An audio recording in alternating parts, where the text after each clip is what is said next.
বিজেপির চক্রান্ত তো চলছে, নির্বাচন কমিশনের ষড়যন্ত্র চলছে। যাকেই সন্দেহ হবে 1 মাস জেলে আটকে রাখতে পারবে, ডিটেনশন ক্যাম্প করে এবং হোল্ডিং ক্যাম্প করে। নমস্কার বন্ধুরা, আপনারা সবাই কেমন আছেন?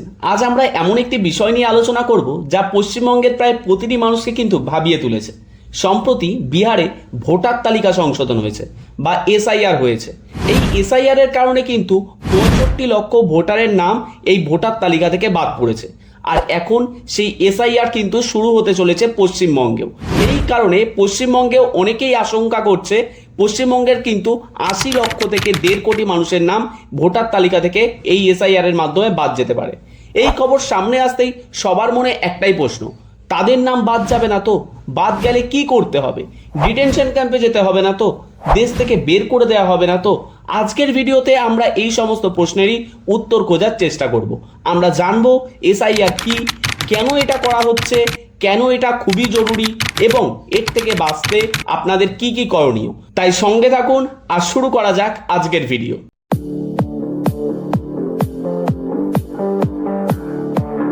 প্রথমে জেনে নেওয়া যাক এসআইআর বা স্পেশাল ইন্টেন্সিভ রিভিশন জিনিসটা আসলে কি। দেখো, এসআইআর হলো নির্বাচন কমিশন দ্বারা পরিচালিত একটি বিশেষ প্রক্রিয়া, যার মাধ্যমে ভোটার তালিকার ভুল ত্রুটিগুলি সংশোধন করা যায়। এর মূল উদ্দেশ্য হলো একটি শুদ্ধ এবং নির্ভুল ভোটার তালিকা প্রকাশ করা। সম্প্রতি বিহারে এই প্রক্রিয়াটি কিন্তু চালানো হয়েছে এবং দেখা যায় প্রায় 65 লক্ষ ভোটারের নাম কিন্তু ভোটার তালিকা থেকে বাদ পড়েছে।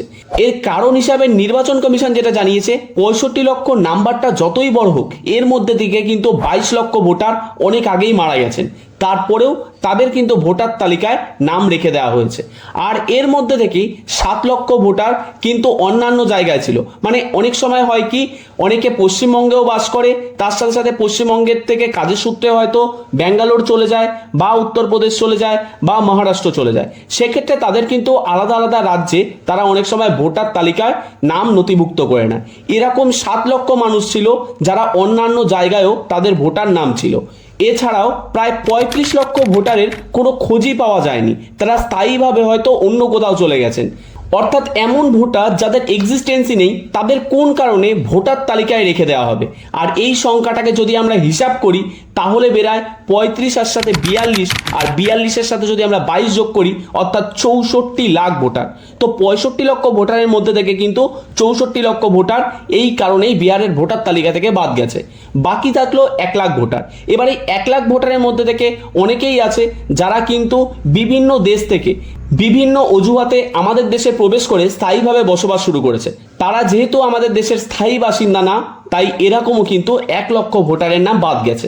এভাবে আমরা যখন হিসাব করলাম তখন দেখতে পেলাম 65 লক্ষ থেকে 64 লক্ষ ভোটারের নাম কিন্তু কোনোভাবেই ভোটার তালিকায় থাকা ঠিক ছিল না। বাকি 1 লক্ষ ভোটার যাদের নাকি অফিসিয়ালি বাদ দেওয়া হয়েছে, তাদের কিন্তু বিভিন্ন কারণবশত বাদ দেওয়া হয়েছে। অর্থাৎ বিহারে যাদের নাম বাদ গেছে তাদের অসংখ্যই হয়তো মৃত, বা তাদের নাম একাধিক তালিকায় ছিল, বা তার আর কোনো ঠিকানায় থাকেন না। কিন্তু এই খবর পশ্চিমবঙ্গে পৌঁছানোর পরেই কিন্তু রাজনৈতিক দলগুলো এবং সাধারণ মানুষের মধ্যে কিন্তু চরম উদ্বেগ তৈরি হয়েছে। যদিও আমরা যেভাবে তোমাদের বোঝালাম তোমরা হয়তো বুঝতে পেরেছো, আসলে কিন্তু মানুষের এই নিয়ে উদ্বেগে থাকার কোনো কথাই নয়। এরপরে যদি আমরা দেখি পশ্চিমবঙ্গের উদ্বেগ কেন এবং এখানে রাজনৈতিক প্রক্রিয়া কি। দেখো, বিহারের ঘটনার পরে পশ্চিমবঙ্গে এসআইআর হওয়ার কথা কিন্তু ঘোষণা করা হয়। তখন থেকেই শুরু হয়েছে রাজনৈতিক চাপানুতর। মুখ্যমন্ত্রী মমতা ব্যানার্জি এর তীব্র বিরোধিতা করে বলেছেন যে এটা বিজেপির চক্রান্ত।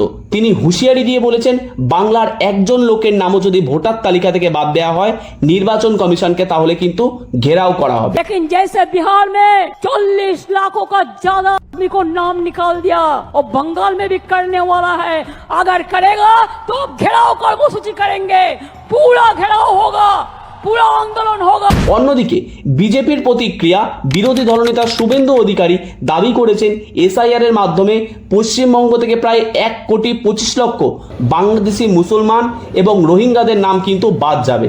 তিনি এও আশ্বাস দিয়েছেন কোনো ভারতীয় হিন্দু বা মুসলমানের নাম বাদ যাবে না। উপরে মোদিজি গ্যারেন্টার হিসাবে বসে আছে। 10 লাখ বাদ যায়, এখানে 1,25,00,000 বাংলাদেশি মুসলমান আর রোহিঙ্গা বাদ যাবে। ভারতীয় হিন্দু মুসলমান ক্যাশিওর করছি, একটা কারোরও কোনো অসুবিধা হলে উপরে মোদিজি যদি গ্যারেন্টার থাকেন, এই রাজ্যের এলওপিও একটা ছোটখাটো গ্যারেন্টার। এখন কথা হলো মমতা ব্যানার্জি কেনই বা এই এসআইআর এর বিরোধিতা করছে আর বিজেপি বা শুভেন্দু অধিকারী কেনই বা এই এসআইআর এর পক্ষে কথা বলছে। দেখুন, এটার উত্তর কিন্তু লুকিয়ে আছে খুব ছোট্ট একটি সহজ সমীকরণে। যদি আমরা বিগত বছরের ভোটের পার্সেন্টেজ দেখি, তাহলে হিন্দু আর মুসলিমের ভোটের পার্সেন্টেজে কিন্তু এর উত্তর আমাদের সামনে দিয়ে দেয়। যদি আমরা বিগত বছরের ভোটের পার্সেন্টেজ দেখি, তাহলে প্রতি 100 জন মুসলিম পিছু কিন্তু 94 জন মানুষ ভোট দিতে গেছে, অর্থাৎ ভোট দানে অংশগ্রহণ করেছে। এবং প্রতি 100 জন হিন্দুর মধ্যে থেকে কিন্তু মাত্র 65% মানুষই ভোট দান করেছে।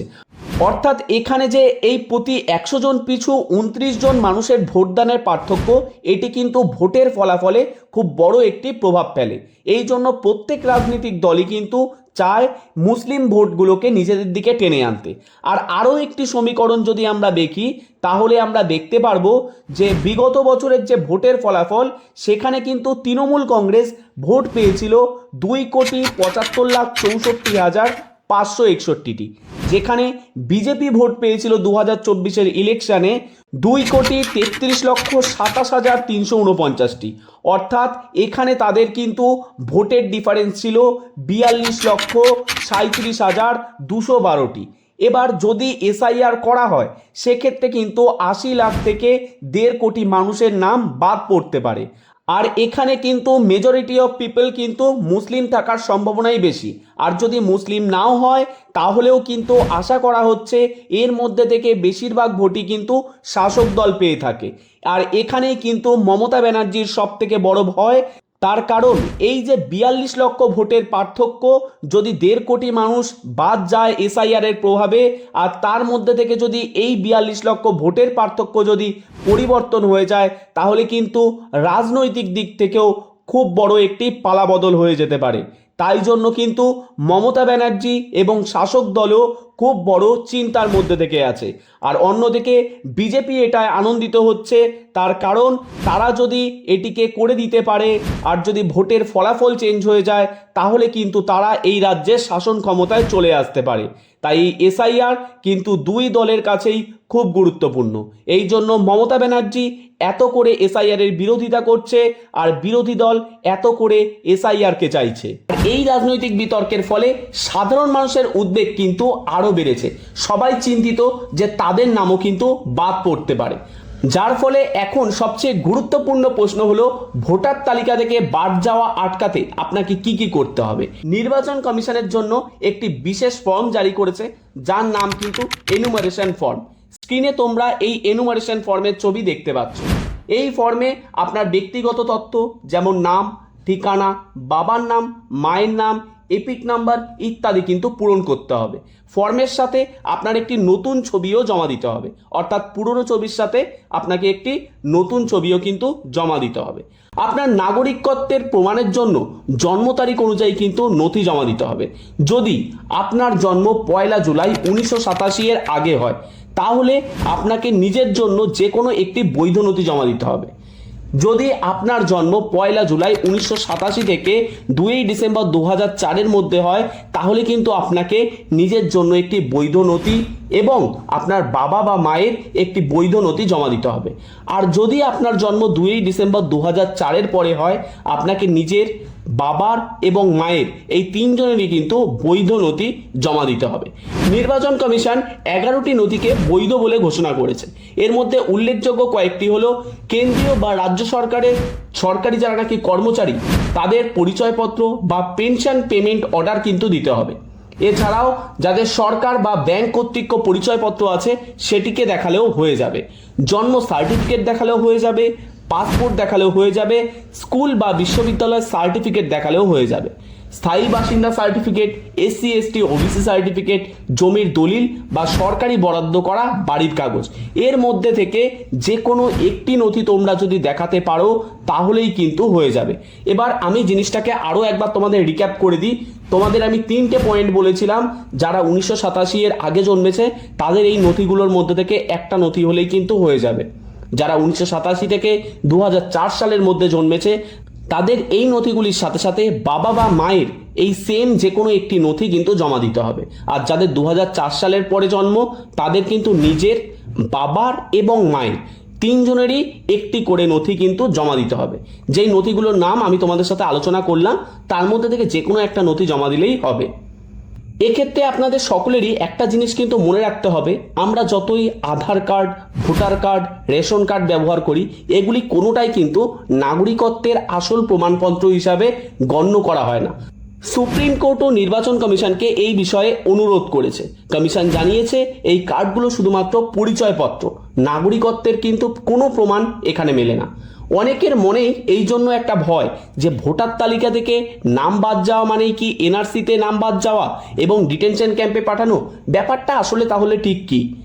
দেখো, সিএএ বা সিটিজেনশিপ অ্যামেন্ডমেন্ট অ্যাক্ট অনুযায়ী বাংলাদেশ, পাকিস্তান এবং আফগানিস্তান থেকে ধর্মীয় কারণে অত্যাচারিত হয়ে আসা হিন্দু, শিখ, বৌদ্ধ, জৈন, পার্সি এবং খ্রিস্টানদের ভারতীয় নাগরিকত্ব দেয়া হবে যদি তারা 31 ডিসেম্বর 2014 সালে ভারতে এসে থাকে। অর্থাৎ 31 ডিসেম্বর 2014 সালের আগে আসলে তারা কিন্তু নাগরিকত্ব পেতে পারে। এর জন্য অনলাইনে আবেদন প্রক্রিয়া শুরু হয়েছে। আসামে ইতিমধ্যেই এর ভিত্তিতে কিন্তু নাগরিকত্ব দেওয়া শুরু হয়েছে। সুতরাং যদি কোনো হিন্দু বাঙালির নাম ভোটার তালিকা থেকে বাদও যায় তাহলে সিএএ এর মাধ্যমে কিন্তু তারা নাগরিকত্বের জন্য আবেদন করতে পারে। এর জন্য তাদের প্রমাণ করতে হবে যে তারা ধর্মীয় কারণে অত্যাচারিত হয়ে ওই 3টি দেশের মধ্যে থেকে ভারতে এসেছেন এবং 2014 সালের 31 ডিসেম্বরের আগে ভারতে প্রবেশ করেছেন। বন্ধুরা, আশা করি এসআইআর নিয়ে আপনাদের মনের সমস্ত বিভ্রান্তি আমি দূর করতে পেরেছি। অযথা আতঙ্কিত না হয়ে নির্বাচন কমিশনের দেওয়া এনুমারেশন ফর্মটি সঠিকভাবে পূরণ করুন এবং প্রয়োজনীয় নথি প্রস্তুত রাখুন। এই বিষয়ে আপনার কোনো প্রশ্ন থাকলে নিচে কমেন্টে অবশ্যই জানান। ভিডিওটি ভালো লাগলে লাইক করুন, আপনার পরিচিত সবার সাথে শেয়ার করে তাদেরও সচেতন করুন। আমাদের চ্যানেলটিকে সাবস্ক্রাইব করতে ভুলবেন না। ধন্যবাদ।